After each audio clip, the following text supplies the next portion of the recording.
ദൈവം നൽകിയ അനുഗ്രഹമാണ് കുടുംബം. മാതാപിതാക്കളാണ് കുടുംബത്തിന്റെ നെടുന്തൂണ്. കുടുംബത്തിന്റെ ഐക്യമാണ് ആ കുടുംബത്തിന്റെ ഉയർച്ച. നിങ്ങൾ ചിന്തിച്ചിട്ടുണ്ടോ, ഈ കുറഞ്ഞ കാലത്തെ ജീവിതം പരസ്പരം വിമർശിച്ചിട്ട് എന്ത് കാര്യം? വിമർശിക്കുന്തോറും കുടുംബങ്ങളിൽ വാശിയും വൈരാഗ്യവും കൂടി വരുന്നു. തിരിച്ചു വരാത്ത ഈ ലോകത്ത് വിഡ്ഢികളാകാതെയുള്ള ജീവിതം സന്തോഷത്തിലാകണം. ഒരു ദിവസത്തെ ജീവിതം പോയാൽ അത് നഷ്ടം തന്നെയാണ്. പരസ്പരം സ്നേഹമില്ലാത്ത വീടുകളിൽ ഐശ്വര്യമുണ്ടാകില്ല. അനുജൻ, ജ്യേഷ്ഠൻ, പെങ്ങൾ, മാതാപിതാക്കൾ, അതൊക്കെ ഓരോ ബന്ധങ്ങളാണ്. ഒരുമിച്ച് നിന്ന് ഒരു കുടുംബത്തെ എങ്ങനെ ഉയർത്താമെന്നാണ് നമ്മൾ ചിന്തിക്കേണ്ടത്. എല്ലാവരെയും ഒരുമിപ്പിക്കാനുള്ള മനസ്സാണ് ആദ്യം നമുക്ക് വേണ്ടത്. ഒരു വാക്ക് മതിയാകും ഒരു കുടുംബം ചിന്നിച്ചിതറാൻ.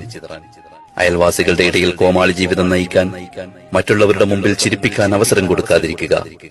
ഒരു കുടുംബത്തെ ഉന്നതിയിലേക്ക് എത്തിക്കുന്നതും താഴ്ത്തുന്നതും ആ കുടുംബ വ്യക്തികളുടെ സ്വഭാവമനുസരിച്ചായിരിക്കും. നമ്മൾ കുടുംബത്തിലെ വ്യക്തികളെ കുറ്റപ്പെടുത്തുന്നതിന് പകരം സമാധാനിപ്പിക്കുക. അനുജന്റെ ഭാഗത്തു നിന്ന് ചിന്തിക്കുക, ജ്യേഷ്ഠന്റെ ഭാഗത്തു നിന്ന് ചിന്തിക്കുക. പെങ്ങൾ, മാതാപിതാക്കൾ, ഇവരെയൊക്കെ കുറ്റപ്പെടുത്തുന്നതിന് പകരം അവരുടെ ഭാഗത്തു നിന്ന് ഒന്ന് ചിന്തിക്കുക. കുടുംബത്തിലെ ഓരോ വ്യക്തികളെ കുറിച്ച് പഠിക്കുക, മനസ്സിലാക്കുക. പുഞ്ചിരിച്ചുകൊണ്ട് മാത്രമേ പെരുമാറാവൂ. ഞാനാണ് ശരി, എന്റെ ചിന്തയാണ് ശരി എന്ന മനോഭാവം പൂർണ്ണമായി മാറ്റിയെടുക്കണം. ആരെയും ഒറ്റപ്പെടുത്തി കുറ്റപ്പെടുത്തരുത്. എല്ലാവരും ആഗ്രഹിക്കുന്നത് കുടുംബങ്ങളിൽ സമാധാനമാണ്. എന്തെങ്കിലും കുറച്ച് ലാഭങ്ങൾക്ക് വേണ്ടി കുടുംബ ബന്ധം തകർക്കരുത്. കുടുംബങ്ങൾ ചിന്നിച്ചിതറാനുള്ള അവസരങ്ങൾ ഉണ്ടാവരുത്. ഓരോരുത്തർക്കും ഓരോ പദവികളുണ്ട്.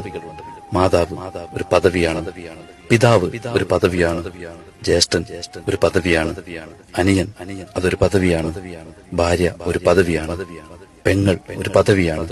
ജ്യേഷ്ഠന്റെ ഭാര്യ അമ്മയുടെ സ്ഥാനത്താണ്. മൂത്തവരെ മൂത്തവരായും ഇളയവരെ ഇളയവരായി തന്നെ കാണണം. കുടുംബബന്ധം തകരുന്ന ഒരു സംസാരവും അണിയറയിൽ നടക്കരുത്. വീട്ടിലെ മരുമക്കളെ സ്വന്തം മക്കളായി ഭർത്താവിന്റെ മാതാപിതാക്കൾ കാണണം. കാരണം അവരുടെ പെൺമക്കളെയും മറ്റു വീടുകളിലേക്ക് കെട്ടിച്ചു വിട്ടിട്ടുണ്ടാകും. എല്ലാവരും സ്ത്രീകളാണെന്ന ബഹുമാനം നൽകുക. അയൽവാസികളെ പരിഗണിക്കുക. അവർ ചിലപ്പോൾ മിണ്ടിയില്ലെങ്കിലും നമ്മൾ മിണ്ടി തുടങ്ങണം. നമ്മുടെ വീട്ടിലുണ്ടാകുന്ന എല്ലാ സന്തോഷങ്ങളിലും അവരെ കൂടി ഉൾക്കൊള്ളിക്കണം. നല്ല മാറ്റങ്ങളും നല്ല ചിന്തകളും. പഴകി ദ്രവിച്ച ചിന്തകളെ ഒഴിവാക്കൂ. പുതിയ ചിന്തയിലേക്കുള്ള പുതിയ മനുഷ്യനാകുക.